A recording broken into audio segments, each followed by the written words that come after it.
Constitution of the Anglican Church. I know that sounds thrilling, but we're actually celebrating something that happened really significant. And what it was that we realized as an Anglican church, and it was very late in the day that we did this, but we realized that we were taking on board the spirit, the bad spirit of colonialism, and we're just wiping our church with a certain colour that was not representative or recognition of the tangata whenua. And so we as a church humbly came and recognized that we needed to change things.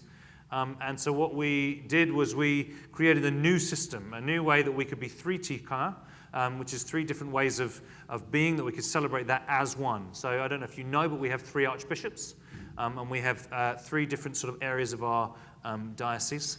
So there's the Māori, and there's the Pakeha, and there's also Polynesia. And so you'll see that weaved through our service today. We've got the tapa cloth up here, but there's also lots of liturgy and singing, possibly a bit more than we normally do. But that's because we want to celebrate that today. And I'm going to speak to that as well in just a moment. So I'm going to read our reading, and then I'm going to share some words. So this is from Exodus chapter 19. On the third new moon, after the Israelites had gone out of the land of Egypt, on that very day they came into the wilderness of Sinai. They had journeyed from Rephidim, entered the wilderness of Sinai, and camped in the wilderness. Israel camped there in front of the mountain. Then Moses went up to God. The Lord called to him from the mountain, saying, "Thus you shall say to the house of Jacob and tell the Israelites, you have seen what I did to the Egyptians, and how I bore you on eagle's wings and brought you to myself.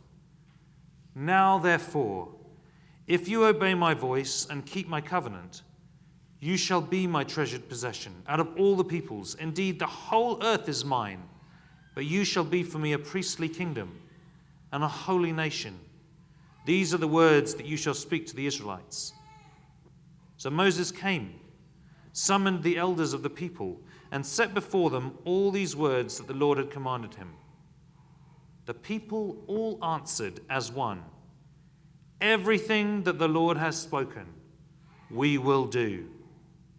Moses reported the words of the people to the Lord. Hear what the Spirit is saying to the church. I timatanga te kupu, I te atua te kupu, ko atua no te kupu. Ko te atua, ko ihukaraiti, ko wairua tapu, toku maunga. Ko rangatiratanga i te atua, toku awa. Ko wharakarakia, toku waka. Ko David, toku papa, no ingarangi ahau. Ia, no ingarangi ia. Ko Carolyn, Pixie, toku mama, no America ia. Ko Caleb, toku ingoa, no ingarangi ahau. Ko Billy, toku whaia. Ko Abigail, ko Phoebe, ko Leah, aku tamariki. Kia ora.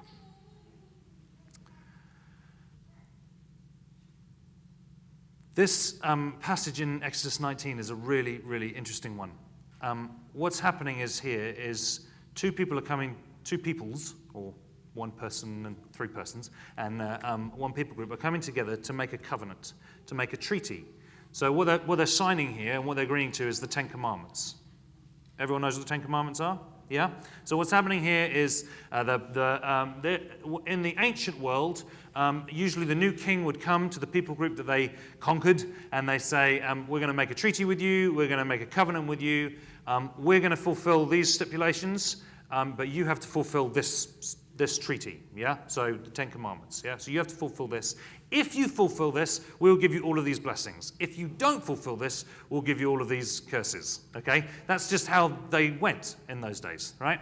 The really, really interesting thing that happens here in Exodus chapter 19 is that the Israelite people sign up to that treaty, right? But it's Exodus 19, and the Ten Commandments comes in Exodus 20. And you go, yes, Caleb. Yeah, so 19's before 20, yeah? Yeah? So they signed the terms and conditions without reading them. Anyone ever do that?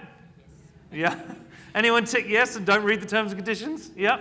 Okay, so we all do that in some funny way or some way, etc. But what happens in this circumstance is they sign their life away to say, whatever you ask us to do, we will do it. Before they even saw a word of the treaty. Isn't that amazing? Now, why would anybody do that?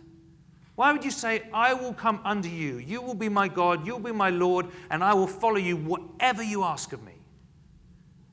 You would do that, and the Israelites did that, because they trust God. Yeah? Because they know that this God that liberated them from the land of Egypt, that brought them out of slavery into freedom, is a much better God to follow than Pharaoh. Yes? When we look around the world, we make the same decision. We go, instead, I'm going to choose God rather than Pharaoh. I'm going to choose God rather than all the gods that call me to sacrifice myself or to give up myself in some way that demeans myself. Instead, I'm going to give myself to a God who loves me. And whatever he asks, we will say yes. Isn't that awesome? That's what we're invited to, and that's the first point of my sermon, is that God asks us to have unconditional trust with him. So we sign up and we say, yes, I will follow you, whatever you ask of me. Yes? Anyone feeling a little bit squeaky and nervous? Yeah? I have to say this first point because the next two are going to be quite hard, okay? But we need to say, we start in this place. God, whatever you ask of me, I will do. Okay? Because you're God. Not me, you're God. Okay? It's based on trust. Just want you to think for a moment. What happens when a treaty partnership comes together in trust, but one party doesn't fulfill what they said they were going to fulfill? What happens? It falls to pieces. There's disaster and there's pain. And we see that through the journey of the Old Testament, where the Hebrew people came and they made this covenant, and they said, yes, we will do all these things you've told us to do, and then they don't.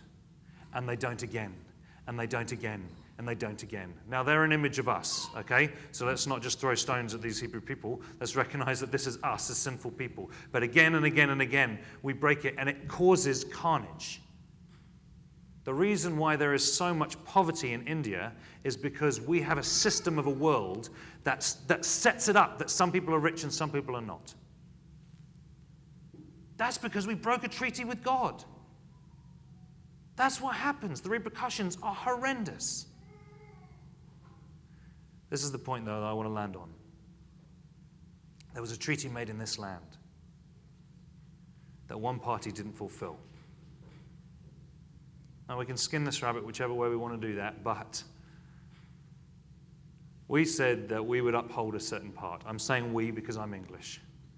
I'm a Pakeha, part of a colonial journey, and we didn't fulfill our part in that. And we have to own that the repercussions of that are still here right now, today. Yes? No matter how we feel about everything else that happened, there was a treaty that was made in trust. And then, I mean, you've probably read the stories. I'm new to this country and I'm new to this story. But I've seen where there were certain leaders in this country who, in essence, tore up the treaty and treated it as though it didn't exist. And it didn't just cause damage to land or steal a little bit. It ravaged a whole country, a whole people group. We need to remember that. Okay? We make our commitment to God in trust. We need to step into our treaties with trust. God believes in treaties and covenants. Yeah? Next 2 points I want to make, okay, is based around something that Billy and I looked into about Richard Taylor. Richard Taylor was the first vicar of the parish of Christchurch. He came down to Wanganui to be part of the mission station that was in Putiki, and was involved in the mission group that was here doing wonderful work here. Actually, he was also involved at Waitangi at the treaty. In fact, it's likely that it was his pen that wrote some of the treaty. He wrote definitely some of the drafts, but he had nicer handwriting than Henry Williams, so he wrote out the Māori translation. Okay? That's a significant thing for the guy who came down here to be part of setting up this church. We're standing in this church from that guy. And that guy did a bunch of amazing things. Billy and I read up on him. We were sort of really interested in that. And what he's called by the local press at one point is he's called the walking missionary. And that's because he walked everywhere. Up the river, up all the way up to Topor, out across to Taranaki, all over the place, walking, meeting people. And he did incredible stuff. You read some of his diary excerpts, he's observing the land. He's observing the stuff. He takes trees and plants and he sends them back to England going, oh my goodness, look at this stuff. It's absolutely incredible. He's blown away by it. He writes loads of stuff on the bird life. He's an observer. Okay, so I've lost it somewhere.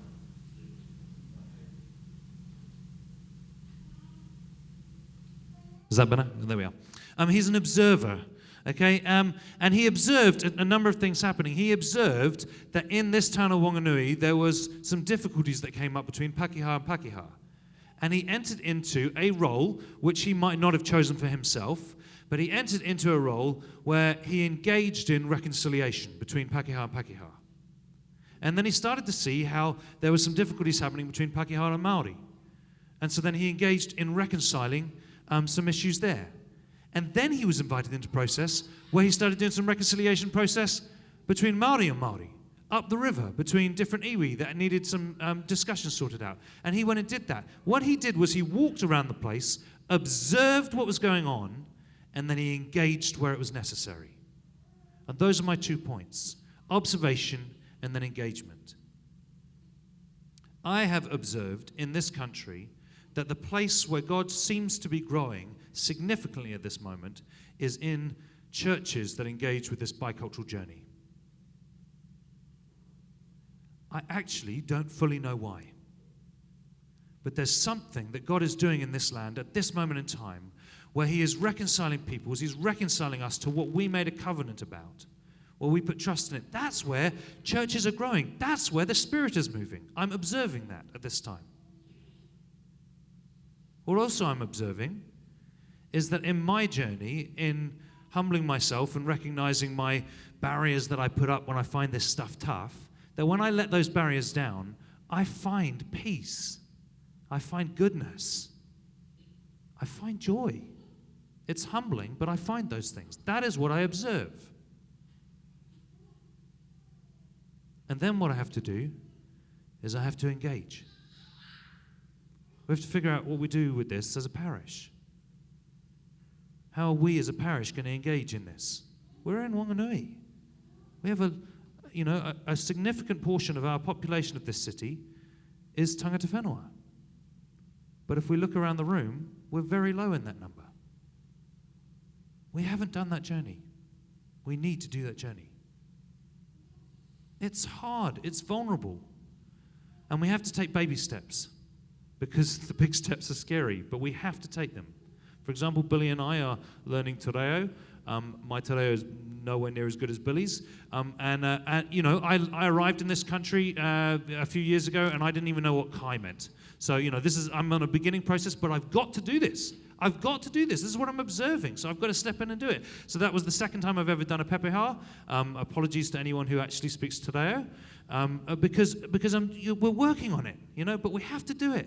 Sometimes we have to engage even if we're not very good or we get things wrong. You might have heard this story before that Billy tells, that Billy and I, this was like the second or third week that we lived in New Zealand. We went on a hikoi. We were part of St. John's Theological College. We went on a hikoi up north, and we went and stayed on a marae, and I had my first experience as a pōpiri, and I was just sort of, overwhelmed by things. I started hearing the story of colonialism. Of course, I don't know if you've had the same experience, but my barriers started going up and started defending the English, and all of those sort of things happened in my mind, but then I had to sort of soften those, and I went on to that journey. But then we had the privilege of going down to the beach where Samuel Marsden came and preached on Christmas Day. Do you know what I'm talking about? The first missionary who came to New Zealand came and preached on the beach in the Bay of Islands, and we got to stand on that very beach. And when I stood there, I was having this kind of spiritual moment of recognizing here was an English person who'd come from not too far away from where I grew up,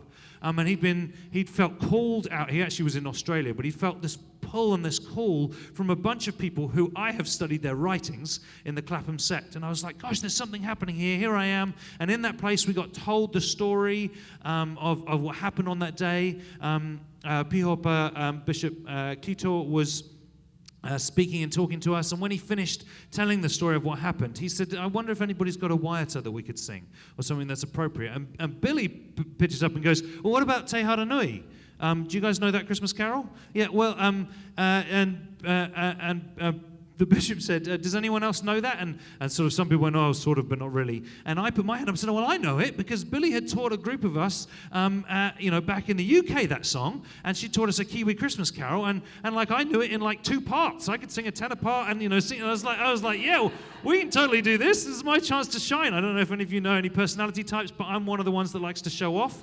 And so this was my moment for me. So here I am, and so right in front of everyone. I don't even know everyone in the space yet, but there we go. We sing our hearts out. Te Hara Nui, Te Hara Nui, and so on. It's great. It kind of finishes. The bishop's got a kind of funny look on his face, and then he says, thank you to particularly to Billy and I, and then we sort of finish our time on the beach and we head up, and it's quite a long walk up the hill.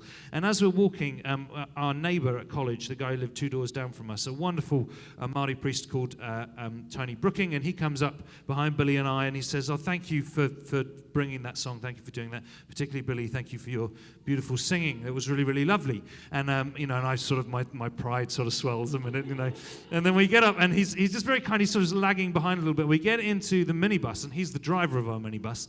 And then he just turns to me and he says, I just got to tell you something. The song is Te Hara Nui, which is we bring good news, great news, actually. Glad tidings of great joy. That's what it is. But what you sang was Te Hara Nui, which means the great sin. And so I, as an Englishman, stood on that beach and sang that we brought the great sin. It's actually, it's terrifying at one point, and it's humbling at another point, and it's really embarrassing at another point.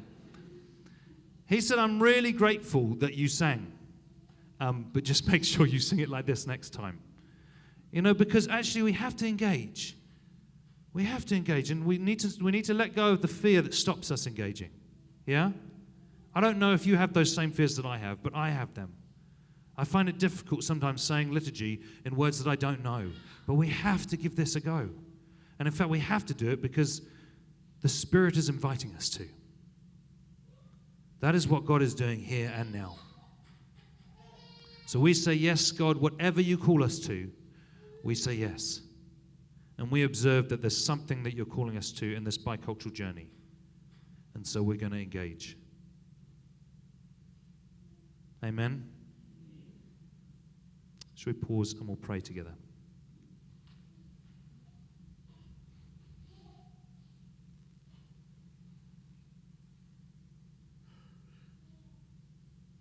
Father, we thank you that you are a God of grace, that you're a God who meets us where we're at, and you invite us into more of your fullness. Lord, I long to see on earth as in heaven that beautiful image we see in Revelation where all tribes and all nations gather together and they're recognizable and they're as one.